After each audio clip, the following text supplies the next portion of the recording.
नमस्कार, himachalavhi.com का radio bulletin सुन रहे हैं आप और मैं हूं आपके साथ अवंतिका खत्री। बात करेंगे प्रदेश की बड़ी खबरों पर, लेकिन सबसे पहले नजर डालेंगे सुर्खियों पर। हिमाचल विधानसभा चुनाव के लिए बीजेपी के टिकट तय, आज रात जारी होगी सूची। चुनावी दंगल से हटने पर धूमल समर्थकों में सन्नाटा, पूर्व सीएम के चुनाव न लड़ने से कई टिकट दावेदारों में हड़कंप, हमीरपुर में भी असमंजस। छुट्टी वाले दिन नहीं होंगे नामांकन, चुनाव आयोग ने नामंजूर की राजनीतिक दलों की अर्जी। हिमाचल के स्कूलों में फिर शुरू होगी प्रार्थना सभा और खेल गतिविधियां, उच्च शिक्षा निदेशक डॉक्टर अमरजीत शर्मा की ओर से जारी हुए निर्देश। हिमाचल विधानसभा चुनावों के लिए आज दूसरे दिन 2 उम्मीदवारों ने भरा नामांकन।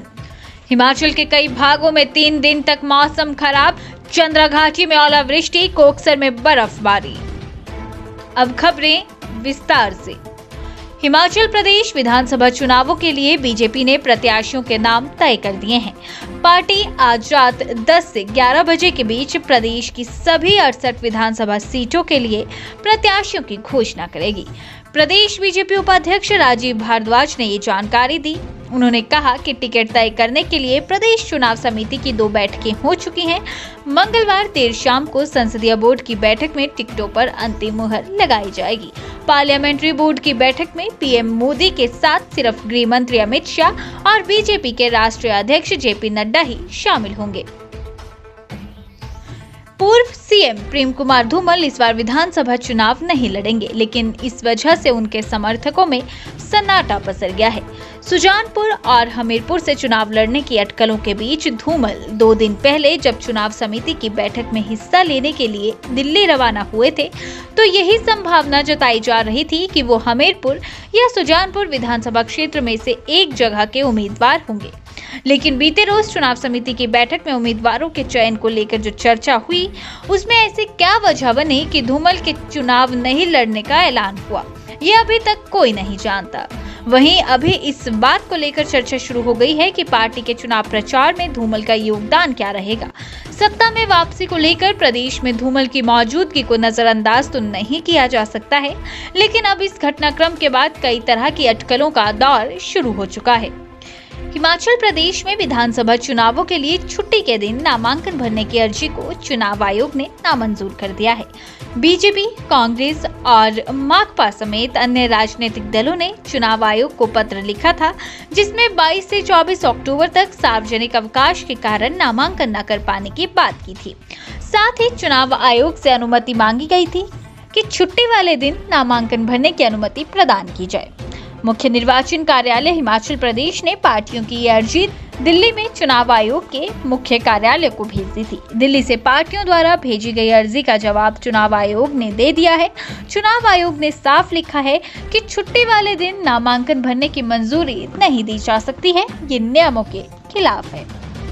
हिमाचल प्रदेश के सभी स्कूलों में प्रार्थना सभाएं और खेल गतिविधियां अब फिर से शुरू होने जा रही हैं। इसके अलावा सरकारी स्कूलों में शिक्षकों की बायोमेट्रिक पर हाजिरी भी दोबारा शुरू होगी। इस संबंध में उच्च शिक्षा निदेशालय की ओर से निर्देश जारी किए गए हैं। उच्च शिक्षा निदेशक डॉक्टर अमरजीत शर्मा की ओर से जारी निर्देश में लिखा गया है कि निजी और सरकारी स्कूलों में प्रार्थना सभा, खेल कूद गतिविधियों के अलावा सरकारी स्कूलों में शिक्षकों की बायोमेट्रिक हाजिरी फिर से शुरू होगी।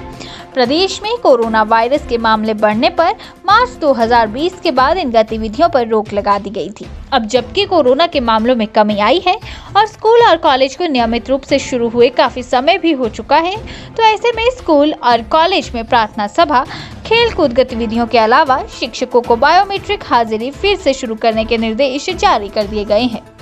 यहाँ रुकेंगे एक छोटे से ब्रेक के लिए, शेष खबरें ब्रेक के बाद। आपके स्वास्थ्य का प्रहरी श्री बालाजी हॉस्पिटल, कांगड़ा, हिमाचल। मुख्य निर्वाचन अधिकारी मनीष गर्ग ने बताया कि हिमाचल प्रदेश में होने वाले विधानसभा आम चुनावों के लिए नामांकन प्रक्रिया आरंभ होने के बाद कांगड़ा जिला से आज 2 उम्मीदवारों ने अपने नामांकन पत्र दाखिल किए। विधानसभा क्षेत्र फतेहपुर से डॉक्टर अशोक कुमार सोमल, पुत्र पूरन सिंह, आयु 64 वर्ष, गांव जुनाट, डाकघर बरोना, तहसील फतेहपुर ने बतौर आजाद उम्मीदवार अपना नामांकन दाखिल किया। वहीं ज्वाली विधानसभा क्षेत्र से अरुण कुमार पुत्र तलोक चंद आयु 42 वर्ष गांव व डाकघर फरिया तहसील ज्वाली ने हिमाचल जन क्रांति पार्टी के उम्मीदवार के रूप में अपना नामांकन दाखिल किया। जाहिर है प्रमुख राजनीतिक दल बीजेपी और कांग्रेस की ओर से अभी तक प्रत्याशियों की सूची जारी नहीं हुई है, लिहाजा इन दलों में से किसी ने भी नामांकन दाखिल नहीं किया है।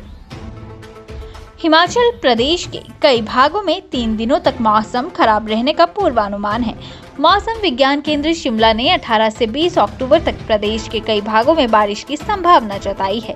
वहीं उच्च चोटियों पर बर्फबारी हो सकती है। 21 अक्टूबर से प्रदेश के सभी भागों में मौसम साफ रहने के आसार हैं। उधर मंगलवार को लाहौल स्पीति जिला की चंद्रा घाटी में तेज हवाओं के साथ ओलावृष्टि हुई। जिला की ऊंची चोटियों पर बर्फबारी भी हुई है। कोकसर में भी बर्फ की सफेद चादर बिछ गई है। घाटी में अचानक मौसम के करवट बदलने से ठंडक बढ़ गई है। तो रेडियो बुलेटिन में फिलहाल के लिए बस इतना ही। मुझे दीजिए इजाजत। नमस्कार।